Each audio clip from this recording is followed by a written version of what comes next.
What's up, everybody? So this is a property that I bought sight unseen over here in South Carolina. I talked to a lady over the phone, sent out a mailing campaign. We had a conversation. I had my handyman walk the exterior and look in the windows, but never been inside, so I figured I'd bring you with me to walk this property and see see what's in store for the contractors to fix up. I've got 3 different guys that are going to come over here and give me some quotes. And then I've got a few ideas on how I'm going to create some cash flow with this property. I've got about 70 units in this area. And so when I saw this and I spoke with the lady, I was like, yeah, you give me a deal, I'm going to buy this thing right away. So I'm going to turn the camera around and just walk you through this deal and share your thoughts. A lot of times people are like, dang, Umair, you really bought that house in that shape, sight unseen? What? You're crazy.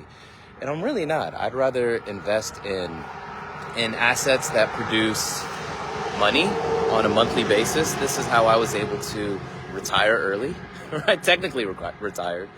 And what I mean by that is bring in a lot more income than I'm spending. And it's because I buy cash flowing assets over and over and over. And so I'll share with you more about the business model, but let's walk this deal. Check it out. So typically, again, I haven't been in this yet, but it's just a small little house for maybe a starter family. It's a 3-bedroom, 1 bath, built in 1978. As you can see, the siding is all tore up. The soffits are bad. The roof, once I get inside, I'll be able to see if the roof has any major leaks or whatever. But a lot of times I do bare minimum, because many times I take these properties and I sell them on like a rent to own program where people who can't get like traditional bank financing, I'll just finance the property to them. And as they're spending money on fixing up the property in the home and they're making it, their house, a lot of times I will even take the money that they spend on materials and I'll subtract that money from their purchase price. But as you can see, the soffits, the siding, everything is jacked up. So this is what happens when you buy a property sight unseen. I'll tell you guys all the numbers and what I bought it for, and even my profit margins. And for those of you guys that know me, I started flipping and doing raw land development, and I've lent some money off of the profits that I've made. And then I just, instead of letting money sit, I like to keep it moving. So property needs a lot of work. It's ugly, but in my world, the uglier the better. Oh, I got some people on. Hey, Deidre, good morning. Wakas, hello. All right, so let's walk in here. I really should have a mask on. Ooh. Hopefully this joint ain't haunted. I'm by myself. All right, so it smells like booty in here. Very old property. This is a living room, or I guess family room. So I mean, hardwood floors, the floor, I like jumping around. There's a crawl space and I'll look under it. But the floor, hardwood floors, I might keep those or replace them. So, yikes. And sometimes in these properties, guys, I'm glad I know martial arts, because there could be squatters in here, ready to jump out. And I'm glad I know I can kick some ass. Excuse my language. Wow, this is a hot mess. So it looks like everything is going to need to be replaced. Now, am I going to do the replacing? Maybe, maybe not. Again, I do a lot of these rent to own deals just like this. Smells bad. So it's just everything would need to be basically redone. You guys can't see it, but that looks like it's the electrical panel. It's probably an outdated electrical panel. This is probably going to be the biggest expense, because to go from like a 60 amp, 100 amp, this might be like a 100 amp panel, to like a 200 amp panel. And, after I take all the walls out and see and again, maybe I might not do it, but after all the work is done, the electrical would need to be redone. And depending on the area, I know, Janet, isn't this nasty? It's nasty, like nasty. But really, guys, let me say this. The uglier, the nastier, the better. And why is that? Why do I like buying ugly, nasty properties that no one would dare to touch? Well, guys, when you do work on these assets, you're doing what we call forced appreciation. And if you can buy real cheap and do forced appreciation, you're creating wealth by fixing up that asset. And then in America, can't we borrow against the equity that we created? Absolutely. And so it's all about learning how to leverage debt to create wealth. So that was the kitchen, and obviously everything needs to be redone. Let's check out the rest of this property. But the floors, let me tell you, the floors are solid on this joint. Okay, so this looks like one bedroom. And the lady said, believe it or not, guys, there was a man living in this property not too long ago. And, I just have no idea how people live like this, but sometimes you get used to your own filth and you just do it. Ooh, you guys want to see something real nasty? Don't turn the camera off. Ooh.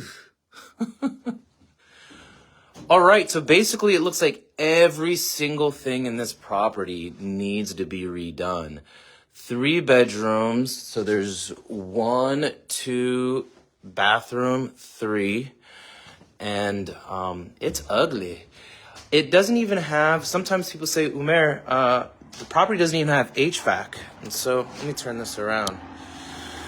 And that doesn't really bother me because in these areas, actually it's more quiet in here. In these areas,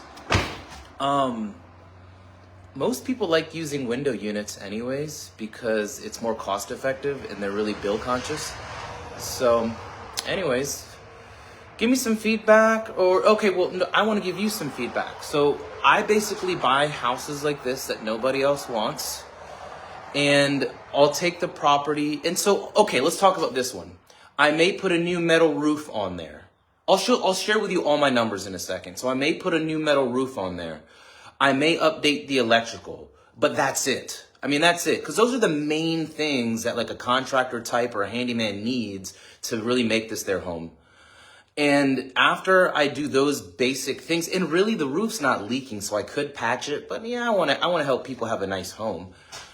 So after I do those 2 things, I'll take this property, and you know how like Bank of America or Wells Fargo or wherever you go to get your own mortgage, they have a stringent process. And you know that 80% of Americans are unbankable. So when I see problems as an investor, I'm always like, all right, well, how can I create a solution?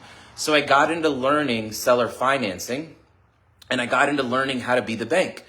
And so I'll take a property like this, just do the major things that are really like, most people can't afford.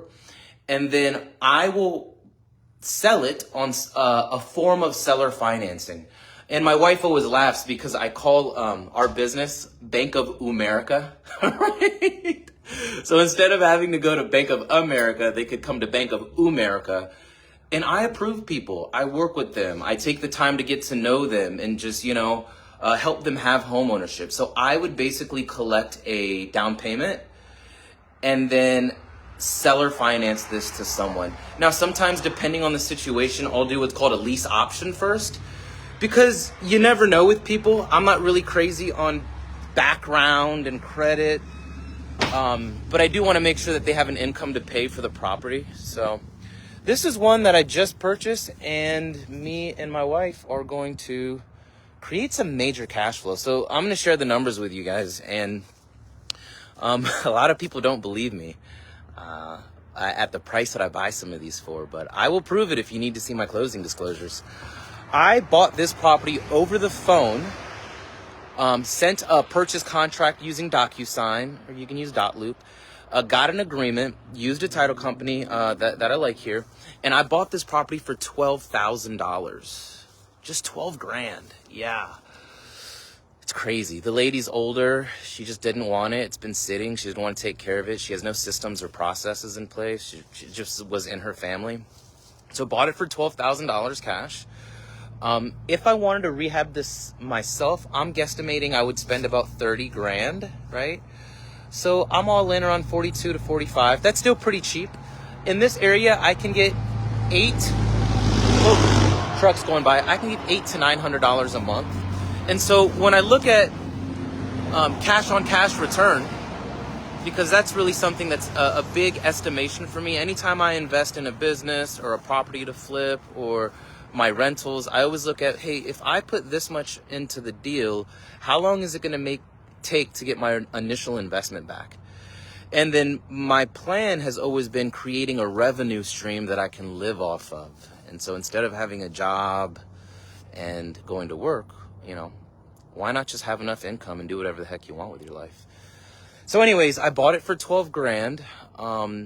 If I put a roof on it, I could put a new roof on this thing, believe it or not, for just $3,500 in this area. Remember, in every area across the country, economies and markets change.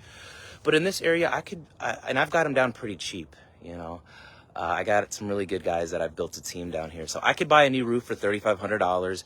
And then the electrical, I've gotten a few quotes on already because I want to upgrade it from a 100 amp to 200 amp electrical and rewire stuff. So that's going to be like $4,000 or $5,000.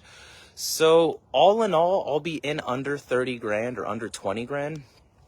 And then I'll be able to cash flow this thing for a long time, whether they want to do a 15-year note or a 30-year note.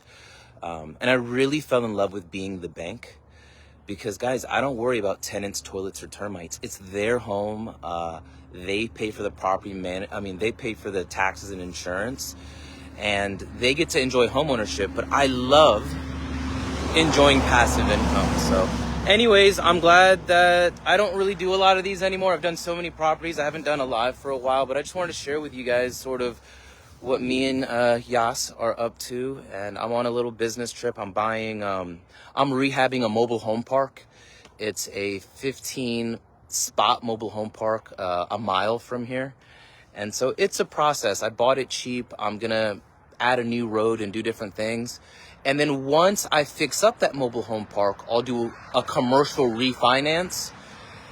And I feel like the bank's going to drop at least 100 grand into my bank account. And the best part about investing in real estate is when you do a refinance and a bank drops a boatload of money into your account, it's not taxable.